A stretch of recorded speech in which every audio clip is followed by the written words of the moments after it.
What is going on YouTube? It's your boy Spanko, and today I'm coming at you with a different kind of video, a video that I don't usually do often. This is more of a discussion video, and today we're discussing some cards from Rising Rampage. As you can see, they're all commons and rares here. Some cards from Rising Rampage that I think have some sort of meta relevance, maybe not immediately, maybe not right off the gate, but potentially will have some kind of meta impact, like an impact on the meta or implications that, you know, certain decks can play it, you can splash it into certain decks, and it gives you a little more room, especially if you're someone like a budget player. This helps you actually, you know, some options that you can play that are not super expensive that, you know, can be splashed and I think are really, really good. Now, before we do get into this video though, I did want to say that I am doing a giveaway. It is for the starter deck Codebreaker. I know it's kind of old, it's first edition. If you're someone like me, you care about that first edition stuff. But starter deck Codebreaker, it's not the biggest giveaway, it's not the, I know it's not the greatest giveaway, but I did get this at a local tournament for free, so I just wanted to give back to the community. If you guys want to enter the giveaway, all you have to do is like this video, subscribe to the channel, and comment down below and just say, hey, look, I'm done, I'm subscribed, or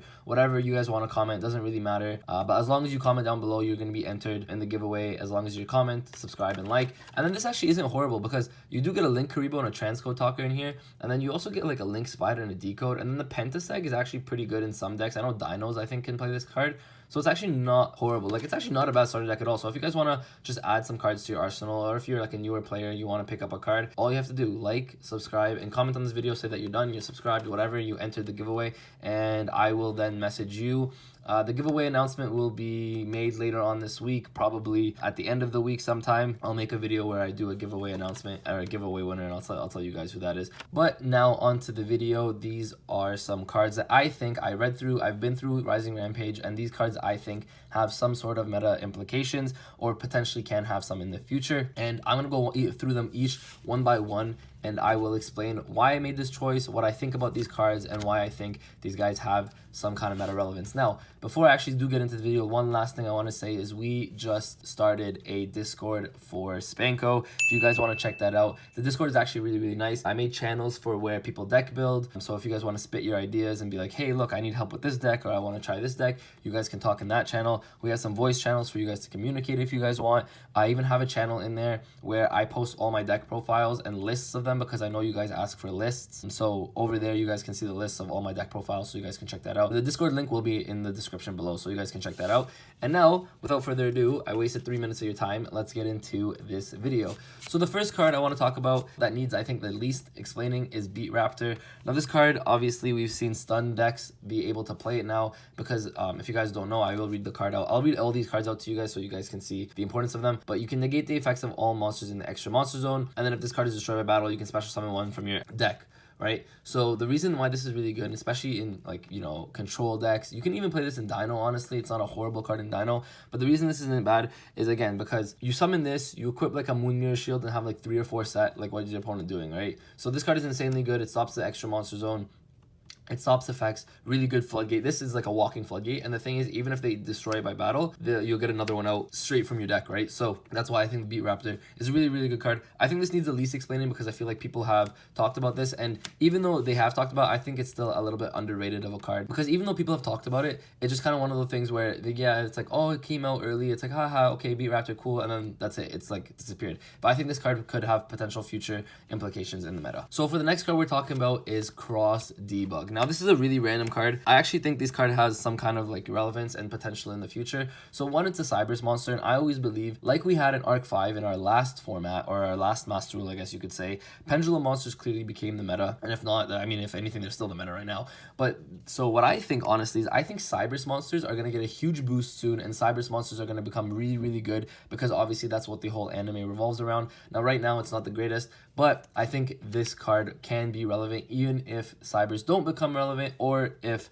you know, a Cybers card doesn't come out, which breaks the deck. But the reason I think this card is good is because if you control 2 or more Link monsters, you can special summon this card straight from your hand. Now, so this card is an extender, right? So that's one thing. Being an extender is insanely good. And then it's also a dark, which, you know, I know people might be like, oh, what does the dark have to do with anything? Having a dark makes you able to use the Lure of Darkness. It's an extra card, you know, well, that's what it is. But this is an extender. Now, every deck, I think right now, most decks anyways, can put 2 or more Link monsters on the field easy. So this is essentially like a free extender. It's a card that I think you can play one of in the Cybers deck, and potentially future decks, you can play a lot more of these. The thing is, if you guys can't afford dangers, and this is what I meant by budget, the thing is, if you can't afford dangers, this is a cool card because any card that essentially gets you a free monster on board is what the dangers kind of do for you anyways. The only thing is the dangers obviously net you a draw, but that's why they're expensive, right? But if you're more of a budget player, you can pick up something like a cross debug, 2 or more link monsters, free special summon that you can use to link climb and whatnot. Especially in Cyber's decks, this card is really, really good. It could potentially help you get to your, because I know there's a combo with Cyber's where you can make like a board that's like, it locks out your opponent from targeting and attacking or something like that. I don't know how it works,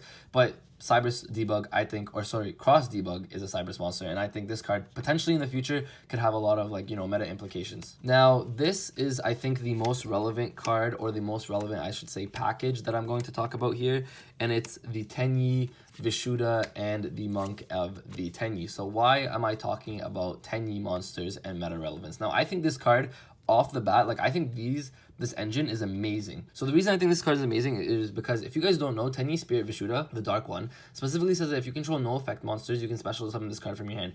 That also means if you control no monsters, you can special summon this card from your hand. The reason that's really good is because this whole package, essentially what you can do is you special summon this card, make it into your link 1. Okay, so that gives you a free body on board. So first things first, it's a free body, it's a free extender, right? And extenders are never also bad, especially in decks that want to go second, want to OTK your opponent. In Dino, I think this is amazing. In Dino, it's a cool tech card, and it gives you a non-Dino monster that you can use for Evolution Pill, right? So the reason I think this card is actually really good is because if you control a non-effect monster, what you can do is banish this card from your hand or your graveyard. Most likely it's going to be a graveyard, and then target one card your opponent controls, return it to the hand. So it's a compulsory evacuation device. Now, opponent, imagine you're going second, right? You draw this as your card, you have this in your hand, and your opponent makes a field, right? Whatever it is. You can special summon this card, make your link 1, and then once you make your link 1, banish this card from your graveyard because now you control a non-effect monster, and bounce a card they control. So right away you have disruption right there. It's not necessarily disruption, but it's more of like right away you have a board, something to clear the board, right? Automatically, plus it gives you a free body on board, which you can potentially use to link climb. You can even, like if you're playing something like Dino and you're not even using the extra deck too much, you can keep this card on the board and maybe under it put a Logia or something, I don't know, like whatever it is. So essentially the Vishuddha into the Monk of the Tenyi is, I think, a really, really good combo, and I think a lot of decks that are going second need to be playing this card. And I think like, because you know the thing is, it's a free extender. You play 3 of this, and like you can play 1 or 2 of the Tenyi in your extra deck if you have space, and then all you have to do is like, this is all you have to do, and then you can clear a card your opponent controls and then help you potentially OTK even quicker, right? Free body on board helps you OTK. I think this package off the bat is probably going to be the best package that I'm talking about right now, and it's going to be a really good package for a long time. So another card that I think is really, really good right now is Rann Ryu. Now, why Rann Ryu? Now, so as we all know, on the ban list, the baby dragons, the chaos dragons got hit. They both got limited to 1. And, you know, Crusadia Guard Dragon did get hurt a little bit. Now, of course, the Thunder Dragon Danger variant is still running around, and it's still pretty good in my opinion, if you ask me. But the reason I think this card is really, really good is because in the pure Crusadia Guard Dragons, which I feel like a lot more people, especially if, again, if you're a budget player, Crusadia Guard Dragon is a little bit easier to get your hands on. This card is insanely good. Now, you can only control 1 Rann Ryu. If you guys want to hear the effect, I'll read it to you right now. If you control a spellcaster monster, you can special summon this card from your hand. If this card is destroyed by a card effect, send it to graveyard, target 1 monster with 1500 attack or defense, whatever, and special summon it. Now, that's not super important, the second effect, but the first effect, the reason it's insanely good is because first thing you can do is you can normal summon a Crusadia monster and then make Magius, and then as soon as you have Magius, this is a free extender. Now, if you guys don't know, there's already cards that exist like this, like Inari Fox, Gigabyte, whatnot. The reason this card specifically is good, though, is because it's actually a dragon. So this card being a dragon can actually facilitate your guard dragon plays. Now, this card also does not need to be summoned to the link point. So obviously, if you want, you can summon this to Magius's link point and then get the Magius effect off and whatnot. But if you just need a dragon type monster, because you let's say you can't get to one of your extenders, you can just, you know, you have Magius, special summon it somewhere else, summon it on something else under Magius, and then continue your combo, and then when you need this, you can make this into your Guard Dragon combo. So I think this is really good because it gives you the Guard Dragon plays, it gives Crusadia another dragon now because they lost their Chaos Baby Dragons, it gives them another dragon, and potentially in the future, you know, a level 4 dragon that can special summon itself, very good, you never know. If the Guard Dragons don't get hit, again, very good potential, a lot of potential in dragon cards. So for the only spell card I'm talking about, it is Linkback. Now this card is really, really random, and I'll read it to you guys first before I go explaining. Target 1 link monster you control in the extra monster zone, move that monster you control to a main monster zone it points to. Then you can send cards from your top of your deck to the graveyard equal to its link rating. So this card is kind of one of those cards that you think is like, hey, what the heck is going on here? So essentially, if you have a card that points 2 arrows downwards, you can move it here or you can move it here, right? The reason that's actually really good is because 1, it frees up your extra monster zone. And even though right now I don't think it's very, very important, I think this could potentially have a lot of meta relevance and meta impact in the future, is because it's going to free up your extra monster zone. On top of that, you get to mill cards. Now, there's a lot of decks, of course, in the history of Yu-Gi-Oh! Where milling cards insanely good, something like BA, insanely good. Imagine having an underclock taker, then moving the underclock taker to the point right here, right? So now you have your extra monster zone freed up. You have an underclock taker that points this way, so now you can get this zone freed up. So like Linkback is one of those cards that's really good. Now, so in BA, making underclock taker is not very hard. A lot of people just make underclock taker into Beatrice or something, right? So when you make the underclock taker, you move it here, you have a free up zone here. Now you have your free up extra monster zone as well, and then you get to mill 2 cards. That is, and if you ask me, pretty good. I think this card could also be pretty good in Lightsworn. Obviously not right now, it's not the best. Do you guys remember when Desynchro was good? Now Desynchro is just one of those random cards where you can synchro summon a monster, and then once you synchro summon it, you can use Desynchro and then get back the materials you used to summon it. Now that card has had its niche applications in the past, and you know, could potentially pop up again in the future.